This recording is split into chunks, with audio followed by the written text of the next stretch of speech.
बॉलिवूडचा superstar Salman Khan याच्या Galaxy apartment या वांद्र्यातील इमारतीतील घरावर झालेल्या गोळीबाराचा कट महिन्याभरापूर्वी शिजल्याची माहिती मिळाली आहे। गोळीबार करणाऱ्या बाईकस्वारांनी पनवेलमध्ये एक घर भाड्याने घेत सलमानच्या फार्म हाऊस आणि घराची रेकी केली। पनवेलमधील फार्म हाऊसवरच सलमानवर हल्ला करण्याचा त्यांचा प्रयत्न होता, मात्र तो प्रयत्न फसल्यामुळे त्यांनी मुंबईत गोळीबार केल्याची धक्कादायक माहिती प्राप्त झाली आहे। फरार झालेल्या दोघा हल्लेखोरांच्या शोधासाठी पोलिसांची पथके राजस्थान, हरियाणा, दिल्ली आणि उत्तर प्रदेशमध्ये रवाना झाली आहेत। पनवेलमध्ये ज्यांच्याकडून हल्लेखोरांनी घर भाड्याने घेतले त्या व्यक्तीला आणि त्यांना जुनी बाईक विकत घेण्यासाठी मदत करणाऱ्या दोघांना पोलिसांनी चौकशीसाठी ताब्यात घेतले आहे।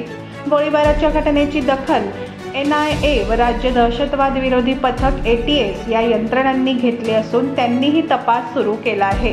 हल्लेखोरांना एका मध्यस्थामार्फत पनवेलमध्ये पाठवण्यात आले। तेथे ते महिनाभर भाड्याच्या खोलीत राहिले।